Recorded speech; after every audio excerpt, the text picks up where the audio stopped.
పెళ్ళైనా పండగైనా వేడుక ఏదైనా పట్టుచీరల ప్రత్యేక వేదిక వారాహి సిల్క్స్.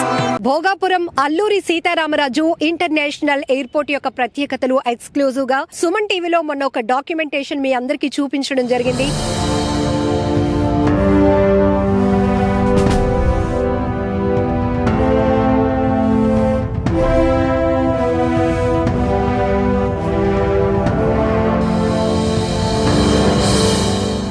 చాలా మంది ఫుల్ హ్యాపీ అయ్యారు. సో ఇట్లాంటి భారీ ప్రాజెక్ట్ 2200 ఎకరాల్లో 5000 కోట్లకు పైగా నిర్మాణ వ్యయంతో నిర్మించినటువంటి ఈ ఎయిర్పోర్ట్ అనేది ఉత్తరాంధ్ర భవిష్యత్తును ఏ విధంగా మార్చబోతోంది.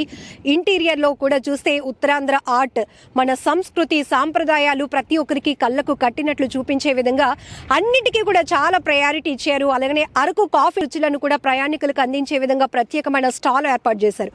ఇక ఎయిర్పోర్ట్కి సంబంధించి ఒక ఫ్లయింగ్ ఫిష్ ఆకారంలో ఎయిర్పోర్ట్ నిర్మాణం అన్నది జరిగింది. ముందున చాలా మంది అడిగారు కామెంట్స్ లో, అసలు వర్షమే పడలేదు కదా, ఎయిర్పోర్ట్ దగ్గర బీచ్ ఎక్కడుంది, పూల్ ఎక్కడుందని చాలా మందికి డౌట్.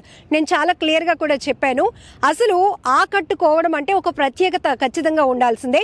సో అందులోనూ ఉత్తరాంధ్రలో ఉన్నటువంటి ఈ భోగాపురం ఇంటర్నేషనల్ ఎయిర్పోర్ట్ ఆ నిర్మాణ స్ట్రక్చర్ కూడా చాలా ప్రత్యేకంగా ఉండాలని చెప్పి ముందున ఒక వాటర్ ఫ్లోట్ అయ్యేలాగా ఒక పూల్ ఉండి, ఆ వాటర్ ఫ్లోటింగ్ నుంచి ఒక ఫిష్ ఫ్లై అయితే ఎలా ఉంటుందో ఆ విధంగా ఇక్కడ డాల్ఫిన్ స్ట్రక్చర్ అని కూడా చెప్పారు నేతలు మాట్లాడుతూ.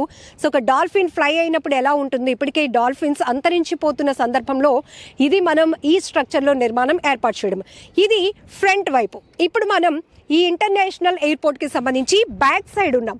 ఇక్కడ రన్వే కావచ్చు, టెర్మినల్ ట్యాక్సీవే, అలానే ఏరో హబ్ కావచ్చు, లేకపోతే ఇక్కడన్నీ మనం చూస్తున్నాం కదా ఎంత వేగంగా అభివృద్ధి పనులు పూర్తి చేసుకొని మరికొన్ని గంటల్లో ప్రధాని మోదీ గారి చేతుల మీదుగా చాలా అత్యద్భుతంగా ప్రతిష్టాత్మకంగా ప్రారంభోత్సవం కాబోతున్నటువంటి భోగాపురం అల్లూరి సీతారామరాజు ఇంటర్నేషనల్ ఎయిర్పోర్ట్కి బ్యాక్ సైడ్ కూడా ఎలివేషన్ కావచ్చు, ఏమేమి ప్రత్యేకతలు ఉన్నాయో చూపించే ప్రయత్నం ఎక్స్క్లూజివ్గా సుమన్ టీవీ చేస్తోంది. సో మీరు కూడా ఇంకా ఏమనుకుంటున్నారు, ఈ ఎయిర్పోర్ట్ ప్రారంభోత్సవం జరిగిన తర్వాత ఇంకా ఎట్లాంటి డెవలప్మెంట్లు ఉంటే బాగుంటుంది, సో జాబ్ ఆపర్చునిటీస్ విషయంలో కావచ్చు, మీరు కూడా నేరుగా మీ ఒపీనియన్స్ తెలియజేయాలి అనుకుంటే కామెంట్ బాక్స్లో కూడా మెన్షన్ చేయండి. సో ఇది మరికొన్ని గంటల్లో మోదీ గారి చేతుల మీదుగా ప్రారంభోత్సవమై జాతికి అంకితం కాబోతున్నటువంటి అల్లూరి సీతారామరాజు భోగాపురం ఇంటర్నేషనల్ ఎయిర్పోర్ట్ యొక్క ప్రత్యేకతలు.